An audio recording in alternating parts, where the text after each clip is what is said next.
I used to belong to the 90% who couldn't be bothered even if it was easy. Guess how many people have a library card? Wisdom of the world available. Transform your life in any value amount you want. By the way, how much is a library card in Texas? Free. Here's what free is. Easy. I mean, it can't be any easier than free. Somebody says, well, would you bring it by? No. Wisdom of the world available. Transform your life spiritually, socially, personally, economically, and every other way. Teach you how to be rich and powerful and sophisticated and healthy, influential. How many people have a library card? Answer, 3%. 97% couldn't be bothered. Guy specializes in happy hour, but he doesn't have a card. And now readily and quickly blames the government and blames his company and blames policy and blames the pay scale. When if he only knew, if he joined the 3%, here's my advice to you today. Walk away from the 97%. Don't talk like they talk. Don't act like they act. Don't go where they go. Don't specialize in what they specialize in.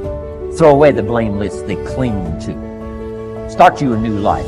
You say, well, is it as simple as getting a library card and join the 3%? And the answer is, of course. Of course. That's how easy this stuff is. This is so easy. It's so simple. It's not complex. You don't need a 2,000-year-old guru. You don't need multi-track affirmations. I'm telling you, don't. Affirmation without discipline is the beginning of delusion. Keep. Don't let somebody sweep you into some contrary way to nature itself says, unless you labor. The miracle of the seed and the soil and the seasons and God and all the other stuff that's available, sunshine and rain, that's not available to you by affirmation. It is only available to you by labor. So labor well. Learn well. Discipline yourself well. And you can have all the treasures you want. This stuff's easy and simple. It's not ocean waves and seagulls. You don't have to move to Sedona where all the force fields come together. Let's teach our kids the simple ways to transform their health, number 1. Their economics, number 2. Their ability to communicate, number 3. Their life and treasure and lifestyle, number 4. Spirituality, number 5. And the list goes on and on. Let's not leave out any of the least of disciplines that encourage us to do the next one, to do the next one, to do the next one. First thing you know, this whole scenario for you is spinning up instead of out of control on the negative side. This is all you got to do. It's as simple as this. It's as simple as a start, committing yourself to life change. And once you start down this road, I promise you, you'll join the 10% and the 3%. Guess how many people can retire from the income of their own personal resources when it comes time to retire? Answer, 5%. In the most independent country in the world, 95% are dependent, 5% are independent. Take charge of your own retirement. I'm telling you, if you take charge of your own retirement through personal development and all these skills we've taught today, take charge of your own retirement, you can multiply it at least by 5, maybe by 10, maybe by 20, maybe by 100. Let the government take care of it, some company take care of it, you got to divide by 5.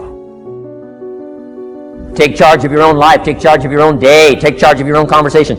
Take charge of your own family. Take charge of your own possibilities. And learn these skills. Develop this kind of strategy. And I'm telling you, life will open up for you. Join the 3%. Join the 10%. Join the 5%. Walk away from the 95%. In our Leadership Weekend we teach. Find out what poor people read and don't read it.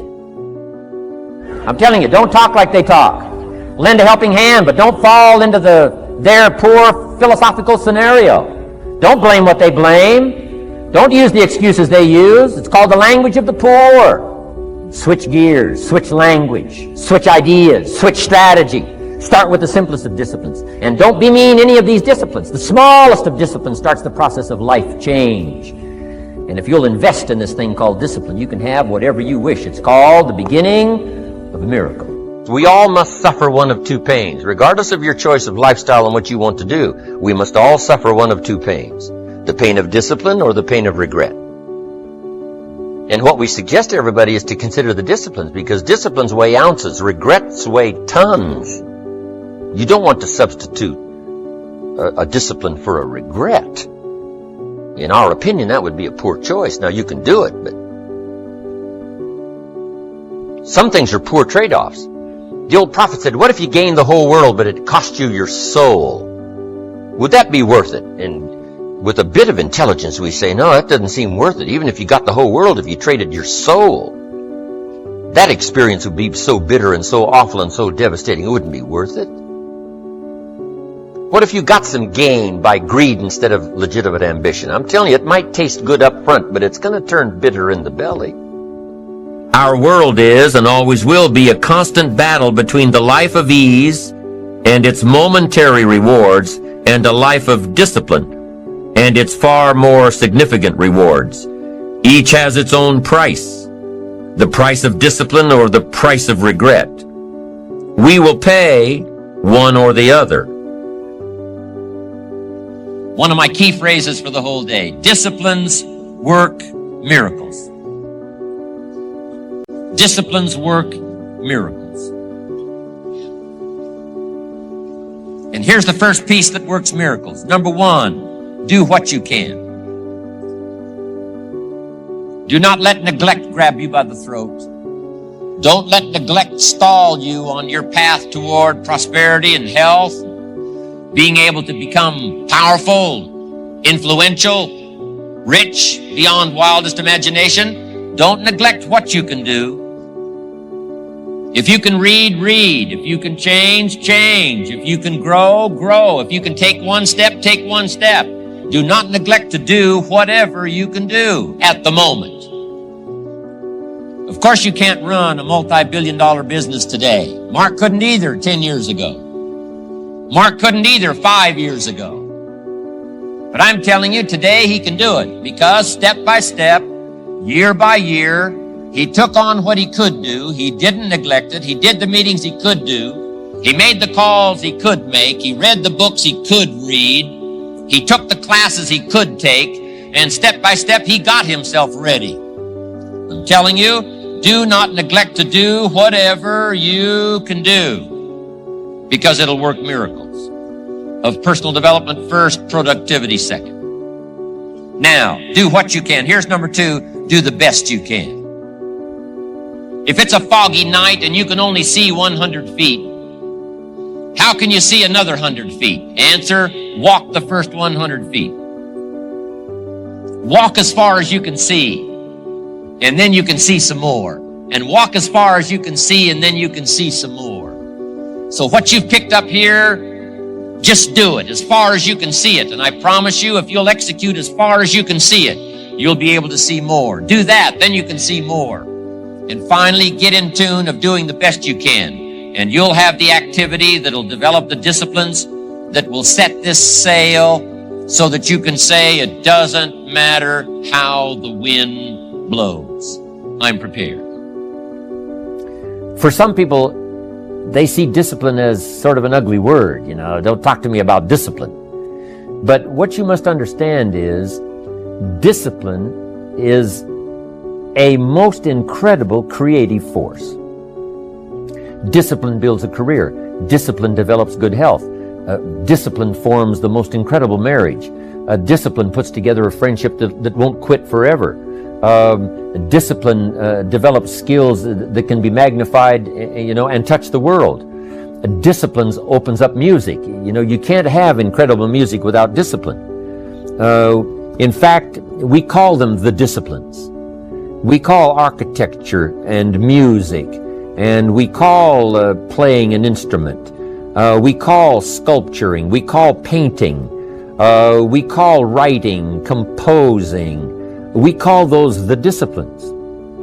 And the disciplines gives us the indication that, yes, it doesn't come except by discipline. But it also means that the discipline is the open door to the creative process to turn nothing into something and to turn imagination into reality.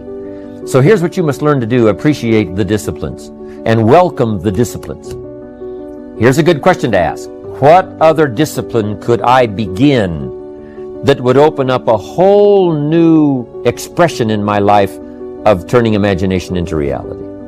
Without discipline, there is no enterprise. Without discipline, there is no magnificent structure. Without discipline, there is no music. Without discipline, there is no health. Without discipline, there is no advantage. There is no future. So discipline is all when it comes to imagination, having something real, believing in it, and turning it into reality. The key to development is to be all that you can possibly be. I don't know what your talents are. I don't know what your skills are, but here's what I probably am right on, that you're behind on an accelerated effort toward your full development. I would suggest that. Now, for some of you, I know that's probably really not true. But even as I look at my own life, because, I'm tempted to procrastinate just like everybody else. I should have written 30 books by now. I've only written 4 or 5. I should have done a lot of things, but I haven't. I got distracted, and all of us, have these challenges. But what could I become? What could I become? I had one of my dearest friends. I've lost him. He died at age 53. One day, and he drank a little too much. David drank a little too much, but he did all kinds of things. He was a builder, and he was a dreamer, and he did a lot of things. But his drinking sort of kept him in a fog for like years and years. About 6 years ago, he was sitting at the yacht club, and he was in a fog, and suddenly it occurred to him, I wonder what I could have accomplished all these years if I hadn't have been in this sort of foggy state. And he said that did it. And the last 6 years before he died, he was free. And he accomplished some incredible things that last 6 years. Being all that you can be, and not let habits drag you down. Not let things, sidetrack you from the full development of what you have the capable of being. What all could your heart encompass if you really had the chance and you really had the disciplines and really got to it? What could you really become? What could you earn? How healthy could you really be? How many books could you write? How many poems could you write? So here's what I would ask of you. If you feel that you're a little bit stalled, wherever you are in your progress, I'm asking you to correct that.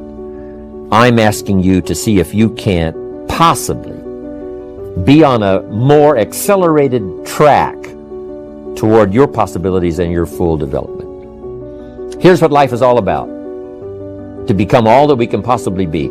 The full development of all of your potential, that's number 1. Number 2 is the wise use of all of your resources. That's what life is all about. Discipline. If there is a magic word that stands out above all the rest, this is the one. Discipline. Discipline is the bridge between thought and accomplishment. The bridge between inspiration and value achievement. The bridge between necessity and productivity. Remember, all good things are upstream. The passing of time takes us a-drifting, and drifting only brings us the negative, the disastrous, the disappointment, and the failure. Failure is not a cataclysmic event. It is not generally the result of one major incident, but rather a long list of accumulated little failings. Failing in life is failing to think today, failing to act today, failing to care, to strive, to climb, to learn, to keep trying, day by day. If your goal requires that you write 10 letters today and you write only 3, you are down 7 letters. If you want to make 5 calls and you only make 1, you are down 4 on calls. If your plan calls for saving $10 today and you save none, you're down $10 today. Now the danger is looking at an undisciplined day and concluding that no great harm has been done. It doesn't seem like such a bad day.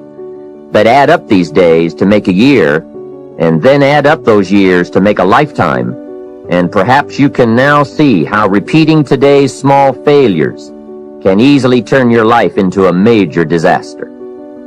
Success, on the other hand, is just the same process in reverse. If you plan to make 10 calls, and you end the day making 15, now you're up 5 calls.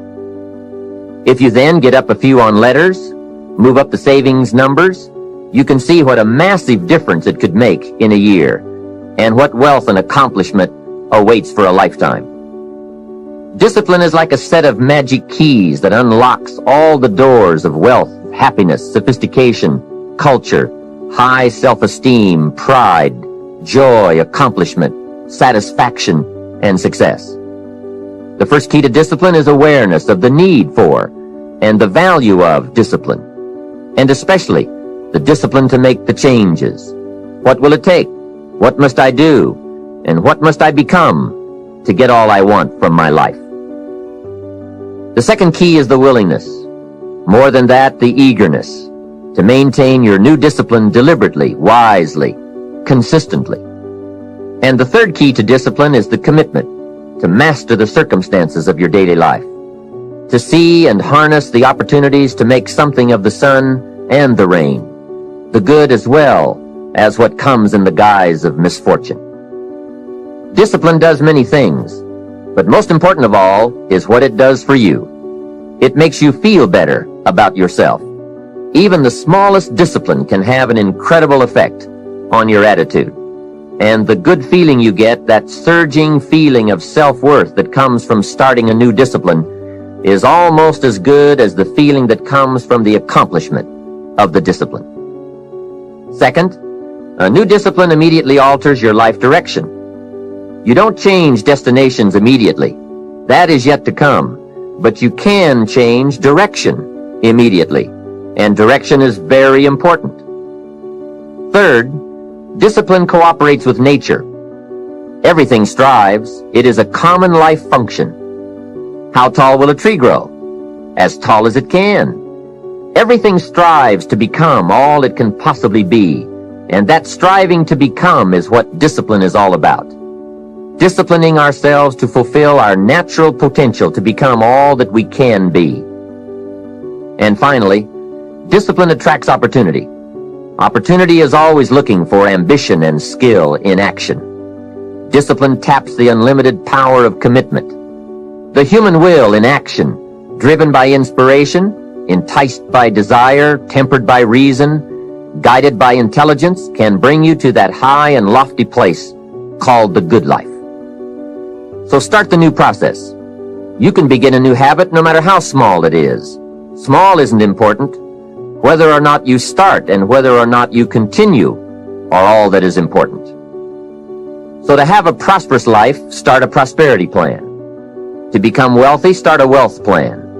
Remember, you don't have to be wealthy to have a wealth plan. A person with no means can have a rich plan. If you are ill, start a health plan. If you don't have energy, start an energy plan. If you don't feel good, start a feel-good plan.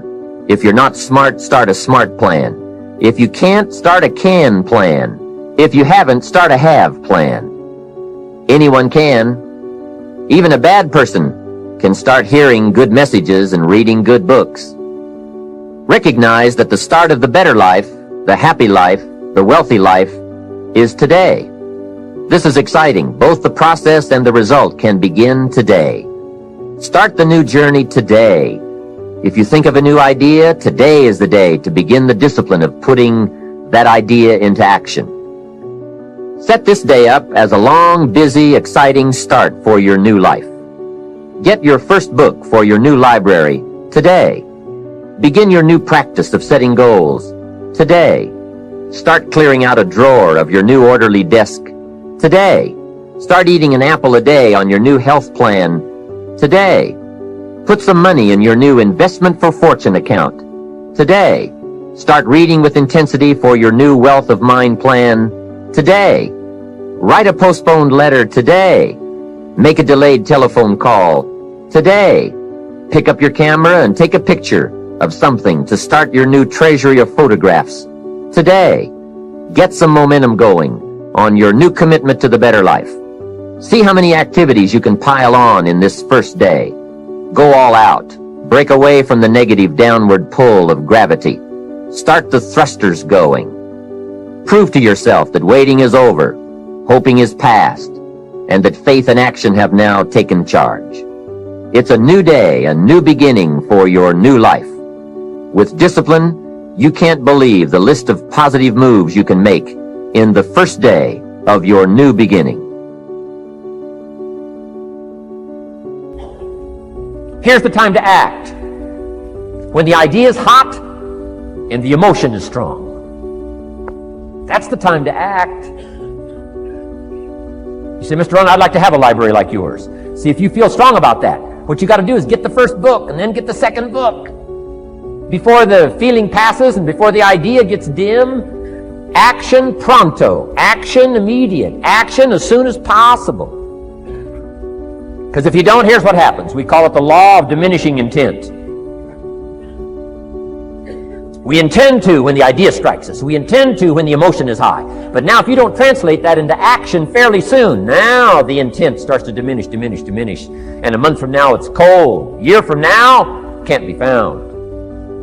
So act. Set up a discipline when the emotions are high and the idea is strong and clear and powerful. That's the time to set up the discipline. Somebody talks about good health and you're stirred. Say, right, I need to get a book on nutrition. Get the book before the idea passes and before the emotion gets cold. Go for the book. Start the library. Start the process. Fall on the floor. Do some push-ups. Action. Got to take action. Otherwise, the wisdom is wasted. Otherwise, the emotion soon passes. Unless you put it into a disciplined activity. Capture it. Disciplines is called how to capture the emotion and how to capture the wisdom and translate it into equity. Disciplines. Now here's what's important about disciplines. All disciplines affect each other. In fact, here's a good philosophical phrase. Everything affects everything else. Nothing stands alone. Don't be naive in saying, well, this doesn't matter. I'm telling you, everything matters. There are some things that matter more than others, but there isn't anything that doesn't matter.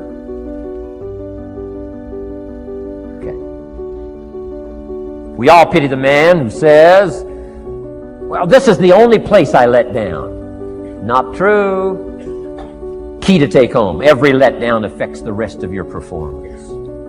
Every letdown affects the rest. This is part of the educational process on personal development. If you don't take the walk around the block, you probably won't do the apple a day. If you don't do the apple a day, you probably won't start building your library. If you don't build your library, you probably won't keep a journal, and you won't take pictures, and then you won't do this, you won't do wise things with your money, won't do wise things with your time, won't do wise things with your possibilities and relationships, and the first thing you know, 6 years of that accumulated, and we say you have messed up. So the whole key to reversing that process now is to start picking up these disciplines. Now here's the positive side. Every new discipline affects the rest of your disciplines. Every new one affects the rest. That's why action is so important. The least action, the smallest action. Take it. Because when you start accomplishing and the value starts to return from that one action, it'll inspire you to do the next one and the next one and the next one. You start walking around the block, it'll inspire you to get an apple. Get an apple, it'll inspire you to get a book. Get a book, it'll inspire you to get a journal. Get a journal, it'll inspire you to grow, develop some skills. All disciplines affect each other. Every lack affects the rest. Every new affects the rest. The key is to diminish the lack and set up the new. And you've started a whole new life process.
die.